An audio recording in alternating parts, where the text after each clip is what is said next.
In the summer of 1997, NASA's Pathfinder spacecraft landed on the surface of Mars and began transmitting incredible, iconic images back to Earth. But several days in, something went terribly wrong. The transmissions stopped. Pathfinder was, in effect, procrastinating, keeping itself fully occupied, but failing to do its most important work. What was going on? There was a bug, it turned out, in its scheduler.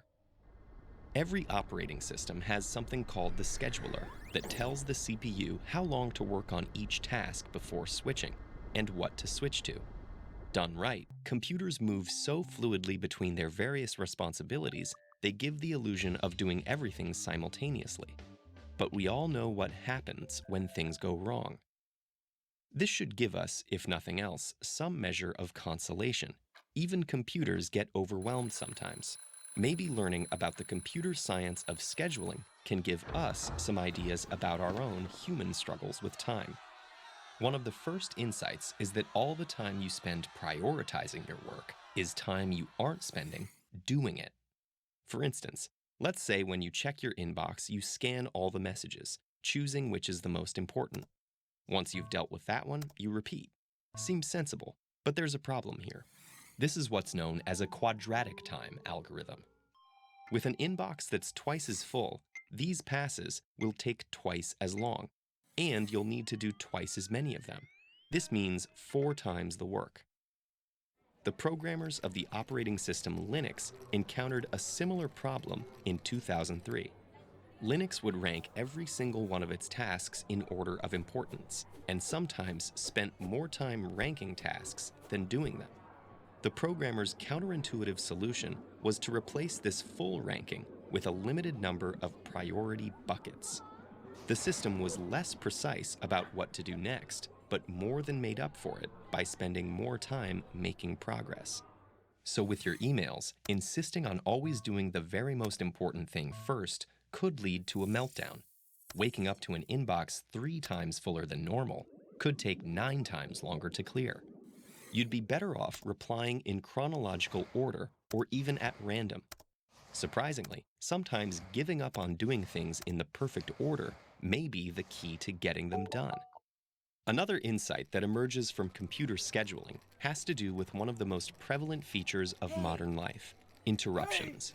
When a computer goes from one task to another, it has to do what's called a context switch, bookmarking its place in one task, moving old data out of its memory, and new data in. Each of these actions comes at a cost. The insight here is that there's a fundamental trade-off between productivity and responsiveness. Getting serious work done means minimizing context switches. But being responsive means reacting anytime something comes up. These two principles are fundamentally in tension. Recognizing this tension allows us to decide where we want to strike that balance. The obvious solution is to minimize interruptions. The less obvious one is to group them. If no notification or email requires a response more urgently than once an hour, say, then that's exactly how often you should check them.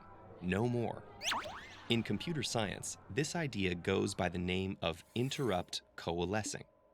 Rather than dealing with things as they come up, oh, the mouse was moved, a key was pressed, more of that file downloaded, the system groups these interruptions together based on how long they can afford to wait. In 2013, interrupt coalescing triggered a massive improvement in laptop battery life. This is because deferring interruptions lets a system check everything at once, then quickly re-enter a low-power state. As with computers, so it is with us. Perhaps adopting a similar approach might allow us users to reclaim our own attention and give us back one of the things that feels so rare in modern life: rest. Are you interested in improving your own time?